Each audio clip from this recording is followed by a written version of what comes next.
important fact is that I was not mistaken when I denounced in him the real author of the crime of Tijuco." "You say that to me?" exclaimed Benito, who began to lose his self possession. "I will tell you nothing," returned Torres. "Joam Dacosta declined my propositions. He refused to admit me into his family. Well, now that his secret is known, now that he is a prisoner, it is I who refuse to enter his family, the family of a thief, of a murderer, of a condemned felon, for whom the gallows now waits." "Scoundrel!" exclaimed Benito, who drew his manchetta from his belt and put himself in position. Manoel and Fragoso by a similar movement quickly drew their weapons. "Three against one," said Torres. "No, one against one," answered Benito. "Really, I should have thought an assassination would have better suited an assassin's son." "Torres," exclaimed Benito, "defend yourself, or I will kill you like a mad dog." "Mad? So be it," answered Torres. "But I bite, Benito Dacosta, and beware of the wounds." And then again grasping his manchetta, he put himself on guard and ready to attack his enemy. Benito had stepped back a few paces. "Torres," he said, regaining all his coolness, which for a moment he had lost, "you were the guest of my father, you threatened him, you betrayed him, you denounced him, you accused an innocent man, and with God's help I am going to kill you." Torres replied with the most insolent smile imaginable. Perhaps at the moment the scoundrel had an idea of stopping any struggle between Benito and him, and he could have done so. In fact, he had seen that Joam Dacosta had said nothing about the document which formed the material proof of his innocence. Had he revealed to Benito that he, Torres, possessed this proof, Benito would have been that instant disarmed. But his desire to wait till the very last moment, so as to get the very best price for the document he possessed, the recollection of the young man's insulting words, and the hate which he bore to all that belonged to him, made him forget his own interest. In addition to being thoroughly accustomed to the manchetta, which he often had had occasion to use, the adventurer was strong, active, and artful, so that against an adversary who was scarcely 20, who could have neither his strength nor his dexterity, the chances were greatly in his favor. Manoel by a last effort wished to insist on fighting him instead of Benito. "No, Manoel," was the cool reply. "It is for me alone to avenge my father, and as everything here ought to be in order, you shall be my second." "Benito!"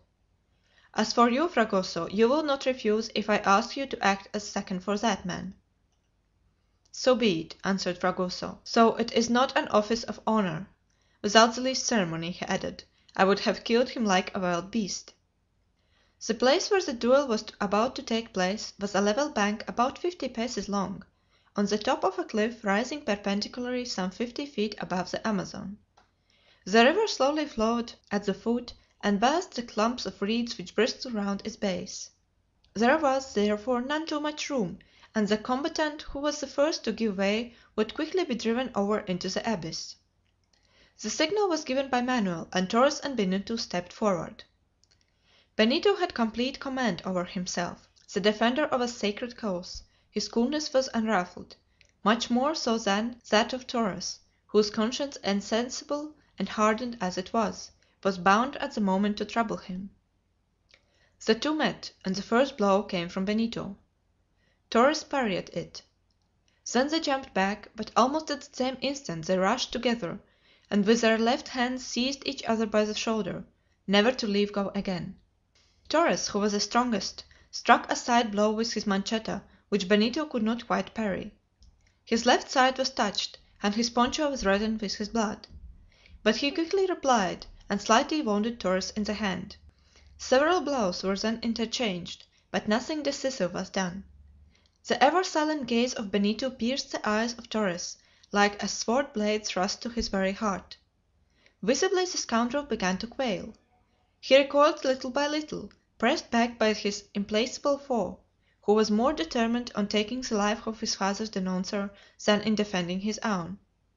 To strike was all that Benito longed for; to parry was all that the other now attempted to do. Soon Torres saw himself thrust to the very edge of the bank, at a spot where, slightly scooped away, it overhung the river. He perceived the danger. He tried to retake the offensive and regain the lost ground. His agitation increased, his looks grew livid. At length he was obliged to stoop beneath the arm which threatened him. "Die, then!" exclaimed Benito. The blow was struck full on his chest, but the point of a manchetta was stopped by a hard substance hidden beneath the poncho of the adventurer. Benito renewed his attack, and Torres, whose return thrust did not touch his adversary, felt himself lost. He was again obliged to retreat. Then he would have shouted that the life of Joam Dacosta depended on his own. He had no time. A second thrust of the manchetta pierced his heart. He fell backward, and the ground suddenly failing him, he was precipitated down the cliff.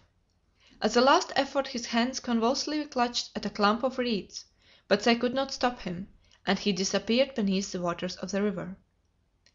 Benito was supported on Manoel's shoulder. Fragoso grasped his hands. He would not even give his companions time to dress his wound, which was very slight. "To the jangada," he said, "to the jangada." Manoel and Fragoso with deep emotion followed him without speaking a word. A quarter of an hour afterward the three reached the bank to which the raft was moored. Benito and Manoel rushed into the room where were Yaquita and Minha, and told them all that had passed. "My son! My brother!" The words were uttered at the same moment. "To the prison!" said Benito. "Yes, come, come!" replied Yaquita. Benito, followed by Manoel, hurried along his mother, and half an hour later they arrived before the prison. Owing to the order previously given by Judge Jarriquez, they were immediately admitted, and conducted to the chamber occupied by the prisoner. The door opened. Joam Dacosta saw his wife, his son, and Manoel enter the room. "Ah, Joam, my Joam!" exclaimed Yaquita. "Yaquita, my wife, my children!" replied the prisoner, who opened his arms and pressed them to his heart. "My Joam, innocent!" "Innocent and avenged," said Benito. "Avenged? What do you mean?" "Torres is dead, father, killed by my hand." "Dead! Torres dead!" gasped Joam Dacosta. "My son, you have ruined me!" CHAPTER VII. The Last Blow.